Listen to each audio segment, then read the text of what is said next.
Of Civil War used to be the stuff of history class or maybe speculative fiction, but today scholars of history and political science now openly discuss the possibility of a new American Civil War.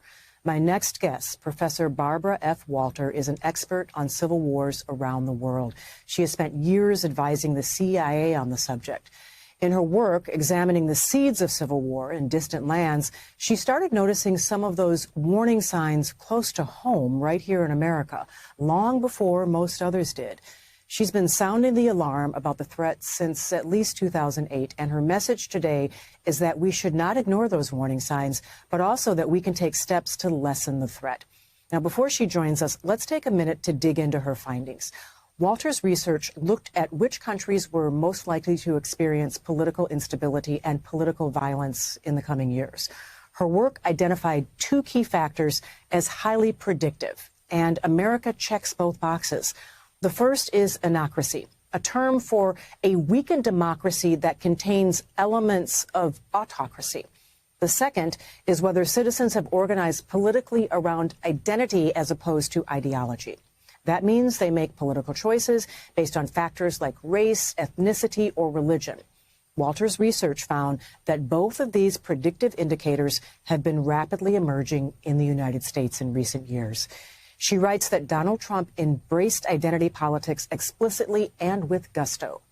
To quote her, she says, "No Republican president in the past 50 years has ever pursued such an openly racist platform or championed white evangelical Americans at the expense of everyone else." That's a quote from Barbara Walter. For a long time, Walter found it difficult to get people to take her warning seriously until January 6, 2021.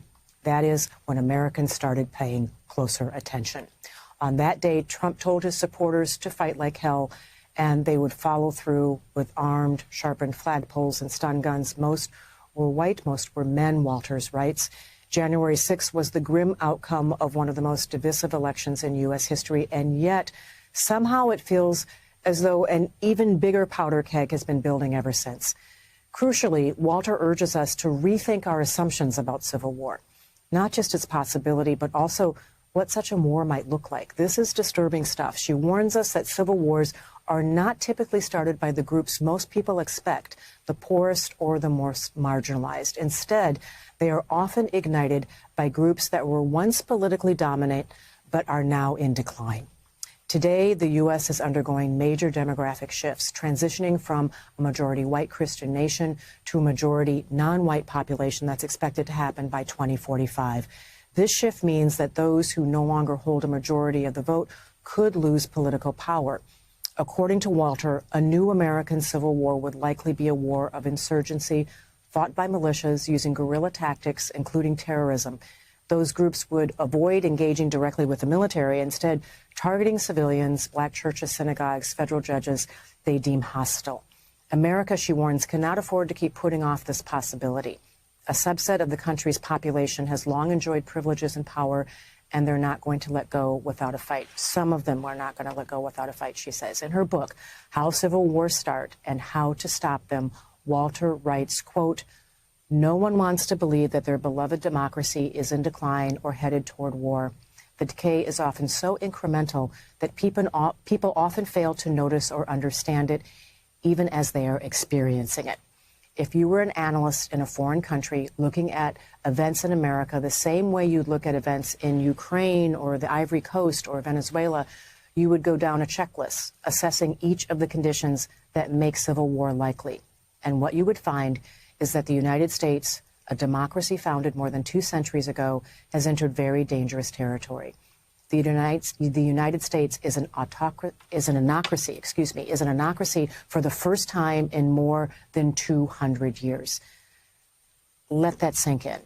We are no longer the world's oldest continuous democracy. The question for America moving forward is whether voters can be persuaded that their democracy works and is critical to their safety, and whether leaders will choose to reinstate its guardrails."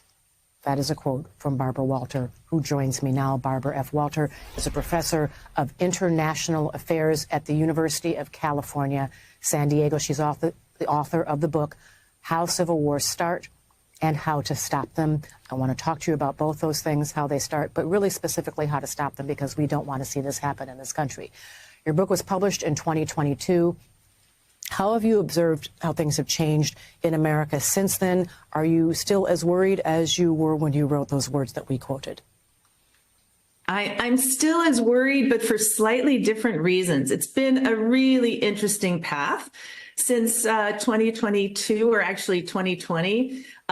When I wrote that quote about America no longer being the longest continuous democracy, when we entered the anocracy zone, that was after Trump's first term. That was at the end. It was right after the 2020 election, when for the first time in American history, a sitting president refused to accept the results of an election and was actively trying to overturn them. That put America in the anocracy zone.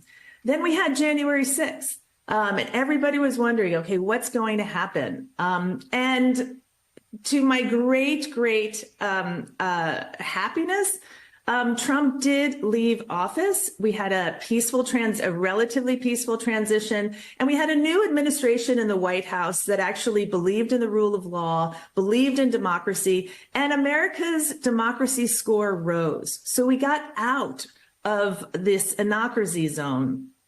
Today, we're back in it. So, and we're back in it, and we're likely to drop further than we were at the end of 2020. And that's because the second Trump administration is now actively going after many of the pillars of democracy. It's not respecting the rule of law in many cases, especially in terms of due process.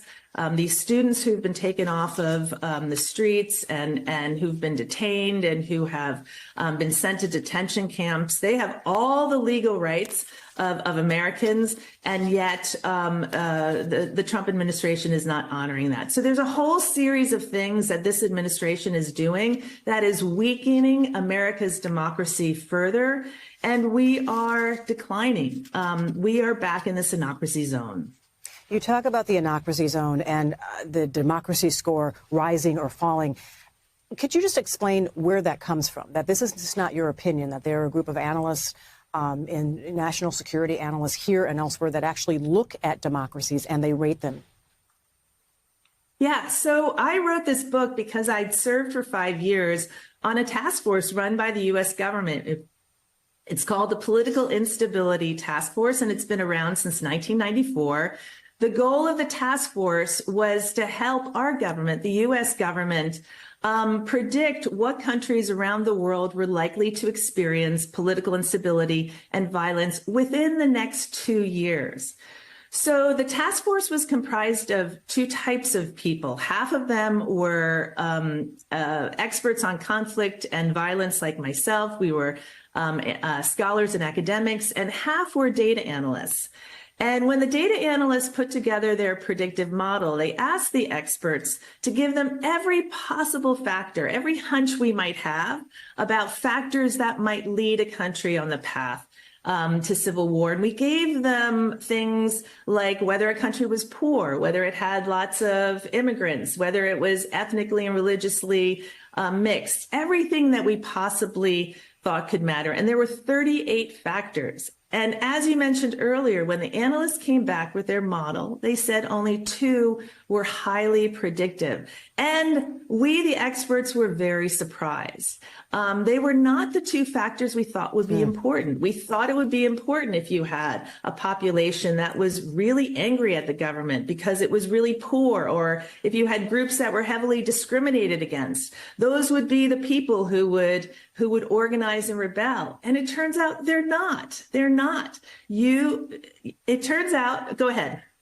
Well, I was just going to say, it turns out that America was, to your surprise, had these predictive indicators. And people listening to this might be thinking, this can't possibly happen here. But one of the things that you've seen in your studies time after time, when it does happen in other countries, that people weren't expecting it.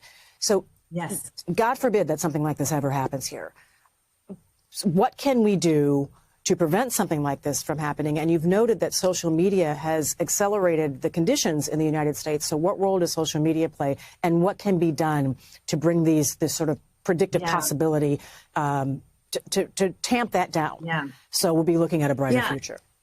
Michelle, I used to think and this is still true, the simplest and easy way to tamp this down, to reduce the risk of political violence here in this country, would be to regulate social media. It's such an accelerant in terms of accelerating Americans' distrust of democracy, therefore leading to the demise of democracy. It sows division within our country.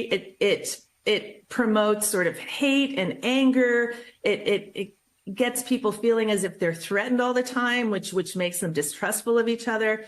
I no longer think that's the path forward. And that's because the 5 biggest tech companies in the world, all of which are in the United States, have resisted any sort of regulation in any way. They're not even willing to enforce their own content rules. So we're not going to get reform on social media anytime soon.